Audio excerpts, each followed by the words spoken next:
بسم اللہ الرحمن الرحیم۔ السلام علیکم ویورز، امید کرتی ہوں کہ آپ سب ٹھیک ہوں گے۔ ویورز، آج کی ویڈیو میں ہم آپ کے ساتھ بی بی سارہ رضی اللہ تعالیٰ عنہا کا واقعہ اور بی بی ہاجرہ رضی اللہ تعالیٰ عنہا کا درد بھرا واقعہ شیئر کریں گے۔ تو چلے اپنی آج کی ویڈیو کا آغاز کرتے ہیں۔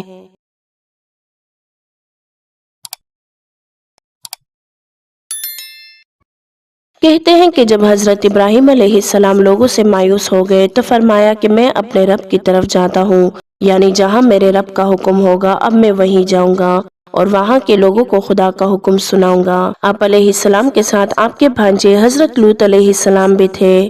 آپ فرات غربی کے جانب کلدنین شہر کی طرف روانہ ہوئے اور وہاں سے ہیران تشریف لے گئے۔ تفسیر عزیزی میں ہے کہ ہیران شہر میں حضرت ابراہیم علیہ السلام کا چچا ہاران رہتا تھا اور وہ بہت مالدار تھا۔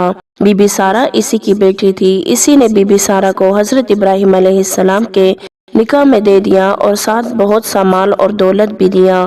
کہتے ہیں کہ وہ حضرت ابراہیم علیہ السلام سے بڑی محبت کرتا تھا اور چاہتا تھا کہ آپ علیہ السلام نیا دین چھوڑ دے، اسی واسطے بی بی سارہ کا نکاح کیا تھا۔ لیکن بی بی سارہ تو خود مسلمان ہو گئی اور حضرت ابراہیم علیہ السلام نے اپنے چچا سے تنگ آ کر وہاں سے بھی ہجرت کی۔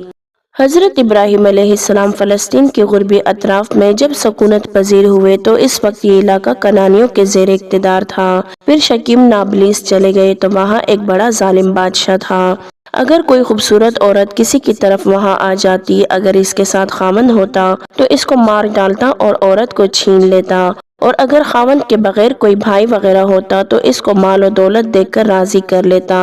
اس بنا پر حضرت ابراہیم علیہ السلام نے ان لوگوں سے فرمایا کہ یہ میری بہن ہے، اور بی بی صاحبہ سے بھی فرمایا کہ کوئی پوچھے تو کہنا کہ ہم بہن بھائی ہیں۔ بہرحال جب بی بی سارہ کو اس ظالم بادشاہ کے گھر لے گئے تو اس ظالم نے بی بی صاحبہ کا حسن و جمال دیکھ کر برا ارادہ کیا تو پروردگار عالم نے اس کو معذور کر دیا۔ پھر فوراً اس ظالم نے توبہ کی اور بی بی صاحبہ سے عرض کی کہ میرے واسطے دعا کرے، میں برے ارادے سے تائب ہوتا ہوں۔ بی بی سارہ نے دعا کی تو وہ ٹھیک ہو گیا۔ اس نے پھر برا ارادہ کیا تو اللہ تعالیٰ نے اس کو پھر شل کر دیا۔ پھر تائب ہوا اور بی بی سارہ سے دعا کی درخواست کی۔ غرض 3 دفعہ یہ بحث ہوا، آخر جان چکا کہ یہ کوئی خدا کی نیک بندی ہے۔ ادھر حضرت ابراہیم علیہ السلام کے درمیان اور بی بی صاحبہ کے درمیان سے پروردگار عالم نے پردہ ہٹا دیا اور پورا ماجرا حضرت ابراہیم علیہ السلام اپنی آنکھوں سے دیکھتے رہے تاکہ خلیل اللہ کے دل میں کسی قسم کا شعبہ نہ آئے۔ بی بی ہاجرہ اسی بادشاہ کی بیٹی تھی۔ اس کو بی بی سارہ کی خدمت کے واسطے روانہ کیا کہ میری بیٹی کسی بادشاہ کے گھر میں ملکہ بنے، اس سے بہتر ہے کہ اس نیک بندے کی خدمتگار بنے۔ جب بادشاہ نے بی بی سارہ کی کرامت دیکھی تو پہلے آپ کو جادوگرنی سمجھا، پھر کرامت معلوم ہوئی تو حضرت ابراہیم علیہ السلام کے ساتھ بہت اچھا معاملہ کیا، بڑی عزت کے ساتھ مصر سے روانہ کیا۔ کہتے ہیں کہ اس وقت بی بی سارہ کی عمر 17 سال تھی جب بادشاہ نے بی بی سارہ کی کرامت دیکھی اور حضرت ابراہیم علیہ السلام کے بھی معجزات دیکھے تو اس نے اپنی پیاری بیٹی بی بی ہاجرہ کو ان کی زوجیت میں خدمت گزار بنا کر دے دی اور ساتھ مال و دولت سے بھی نوازا۔ کہتے ہیں کہ اس زمانے میں بڑی بی بی کی چھوٹی بی بی خدمت گزار ہوا کرتی تھی۔ بادشاہ نے اپنی پیاری بیٹی کو ان کی خدمتگار بنایا، اگرچہ وہ شاہ مصر کی بیٹی تھی، لونڈی نہ تھی، لیکن بادشاہ ان کا اس قدر متقد ہو گیا تھا کہ اس نے کہا کہ میری بیٹی کے ملکہ بننے سے ان کی لونڈی بن کر رہنا یہ بہتر ہے۔ حضرت ابراہیم علیہ السلام نے پھر مصر سے لوٹ کر فلسطین جرون کے پاس قیام کیا۔ وہاں پر لوگوں نے ان کے آنے کو غنیمت جانا۔ زمین کی محصولات آتے تھے، زمینداری میں ان کو بہت فراخی حاصل ہوئی، غلام خریدے، کھیتی وغیرہ بہت زیادہ ہوئی، مویشی وغیرہ بہت رکھے، ضیافت داری کی، اور حضرت لوط علیہ السلام کو برسم رسالت شہروں میں بھیجا۔ شہر سدوم اور دوسرے شہروں میں وعظ و نصیحت شروع کی۔ حضرت سارہ اور آپ علیہ السلام کو اولاد کا اشتیاق ہوا۔ پھر حضرت ابراہیم علیہ السلام نے اولاد کے واسطے دعا کی تو پروردگار عالم جل جلالہ نے دعا منظور کی۔ بی بی ہاجرہ کے شک میں اطہر سے پروردگار عالم نے حضرت ابراہیم علیہ السلام کو 86 سال کی عمر میں حضرت اسماعیل علیہ السلام عطا فرمائے۔ پھر 99 یا 80 برس کی عمر میں ختنہ کرنے کا حکم آیا تو اپنا اور تمام نوکروں اور حضرت اسماعیل علیہ السلام کا ختنہ کیا۔ پھر حضرت ابراہیم علیہ السلام کو 100 برس کی عمر میں پروردگار عالم نے حضرت اسحاق علیہ السلام کی صورت میں ایک اور فرزند عطا کیا۔ پروردگار عالم نے مکہ مکرمہ بلکہ تمام عرب کو حضرت اسماعیل علیہ السلام کی اولاد سے آباد کرنا تھا، اس لیے حضرت ابراہیم علیہ السلام کو حکم ہوا کہ بی بی ہاجرہ اور حضرت اسماعیل علیہ السلام کو مکہ مکرمہ میں چھوڑ آؤ۔ حضرت ابراہیم علیہ السلام بی بی ہاجرہ اور حضرت اسماعیل علیہ السلام کو لے کر مکہ مکرمہ پہنچے اور جس جگہ آب زمزم کا چشمہ ہے وہاں ایک درخت تھا۔ آپ علیہ السلام نے ان دونوں کو اس درخت کے سائے میں بٹھایا اور ایک مشک پانی اور کچھ کھجورے اور روٹیاں ان کے پاس رکھ کر واپس روانہ ہوئے۔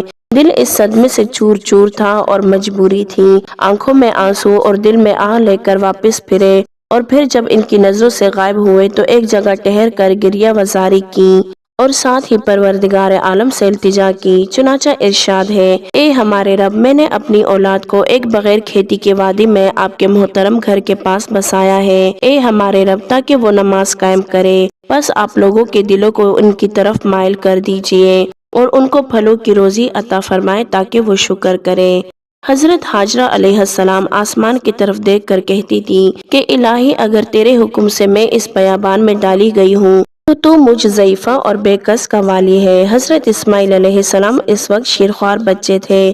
جب تک مشک میں پانی اور کھجورے وغیرہ تھی تو وقت گزرتا رہا، جب پانی اور کھجورے ختم ہو گئی اور دودھ بھی چھاتیوں سے خشک ہو گیا اور حضرت اسماعیل علیہ السلام بھوک پیاس کے غلبے سے تڑپنے لگے تو بی بی ہاجرہ بے قرار ہو کر پانی کی تلاش میں صفا پہاڑی پر چڑھی اور ادھر ادھر نظر اٹھا کر پانی کا نشان دیکھ رہی تھی اور اپنے بچے کو بھی نظر میں رکھتی تھی۔ جب پانی کا کوئی نشان معلوم نہ ہوا تو مایوس ہو کر وہاں سے اتری اور برابر والی پہاڑی مروہ کی طرف متوجہ ہوئی۔ بطن وادی میں اپنے دامن کو پکڑ کر جلدی سے دوڑی کیونکہ بچہ وہاں سے نظر نہ آتا تھا۔ دل میں ڈر تھا کہ کوئی درندہ بچے کو نہ اٹھا لے جائے۔ جب نشیب سے پہاڑی کی طرف ہموار زمین پر آ گئی جہاں سے بچہ نظر آتا تھا، پھر دوڑنا موقوف کر دیا۔ جب مروہ پر چڑھی تو اس طرح ادھر ادھر دیکھنا شروع کیا، پھر صفا کی طرف متوجہ ہوئی۔ بہرحال 7 دفعہ اسی طرح چکر لگائے اور بے قراری سے ادھر ادھر دوڑتی رہی۔ حضرت ابن عباس رضی اللہ عنہما فرماتے ہیں کہ حج میں صفا مروہ کے 7 بار سعی کرنا حاجیوں پر اسی لیے ہے کہ بی بی ہاجرہ کی بے کسی اور اضطرابی اور فریاد کو یاد کریں اور اپنے آپ کو خدا کے سامنے ایسی بے چارگی میں پیش کریں کہ خدا کی رحمت نازل ہو۔ پھر 7ویں دفعہ بی بی ہاجرہ کو مروہ پہاڑی پر خدا کی قدرت سے آواز آئی کہ کچھ اندیشہ نہ کر۔ یہ آواز سن کر بچے کے پاس آئی اور دیکھا کہ بچے کے پاس ایک چشمہ جاری ہے، زمین سے پانی خود بخود نکل رہا ہے۔ بی بی ہاجرہ بہت خوش ہوئی، پھر اس پانی کے ارد گرد مٹی اور پتھر رکھ کر چھوٹے سے حوض کی شکل بنا دی کہ مبادا پانی ختم نہ ہو جائے۔ تفسیر ابن کثیر میں لکھا ہے کہ جب بی بی ہاجرہ اور حضرت اسماعیل علیہ السلام کو حضرت ابراہیم علیہ السلام ایک درخت کے نیچے چھوڑ کر چلے تو ان کی طرف کوئی التفات بھی نہ کیا، تو بی بی ہاجرہ رضی اللہ عنہا نے عرض کیا، اے خلیل، آپ ہم کو کس کے سپرد کر کے جا رہے ہیں؟ فرمایا کہ اللہ تعالیٰ کے۔ پھر بی بی صاحبہ نے عرض کیا کہ اللہ تعالیٰ نے آپ علیہ السلام کو یہ حکم دیا ہے؟ فرمایا ہاں۔ پھر بی بی صاحبہ نے کہا کہ پھر مجھے اللہ تعالیٰ کافی ہے۔ اور جب پانی کی تلاش میں مروہ پہاڑی پر آواز سنی تو خاموش ہو کر معلوم کرنے لگی کہ یہ آواز کہاں سے آ رہی ہے۔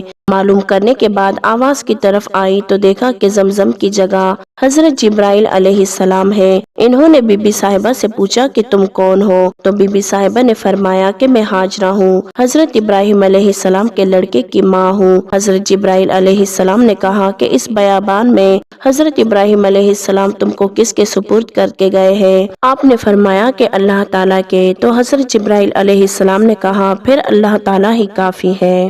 ہمارے پیارے نبی صلی اللہ علیہ وآلہ وسلم نے فرمایا کہ خدا ہاجرہ پر رحم کرے، اگر وہ اس وقت بند نہ لگاتی تو زمزم جاری چشمہ ہوتا۔ پھر ایک فرشتے نے بی بی ہاجرہ کو تسلی دی کہ تم خاطر جمع رکھو، یہاں خانہ خدا ہے، اس کو یہ بچہ جوان ہو کر اپنے باپ کے ساتھ مل کر تعمیر کرے گا اور خدا اس جگہ رہنے والوں کو ضائع نہیں کرتا۔ کہتے ہیں کہ اتفاقاً جرہم قوم کا ایک قافلہ یمن کی طرف سے آیا تو انہوں نے دور سے دیکھا کہ ان کے اوپر پرندے اڑ رہے ہیں۔ وہ قافلے والے کہنے لگے کہ جہاں پرندے اڑ رہے ہیں وہاں پانی ضرور ہوگا، پہلے تو ہم کئی دفعہ آئے ہیں، ایسا کبھی نظر نہیں آیا۔ پھر ایک آدمی کو پتہ کرنے کے لیے بھیجا تو اس نے دیکھا کہ ایک عورت بچے کے ساتھ بیٹھی ہے اور پانی کا چشمہ ہے۔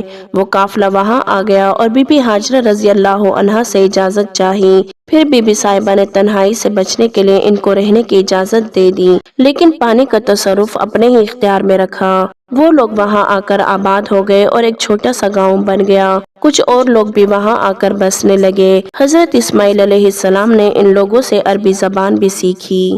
تو یہ تھی ہماری آج کی ویڈیو۔ امید کرتی ہوں کہ آپ کو ہماری آج کی ویڈیو پسند آئی ہوگی۔ اگر آپ مزید اسلامک واقعات پر مبنی ویڈیو دیکھنا چاہتے ہیں تو ہمارے چینل کو لائک، شیئر اور سبسکرائب ضرور کریں۔ جزاک اللہ۔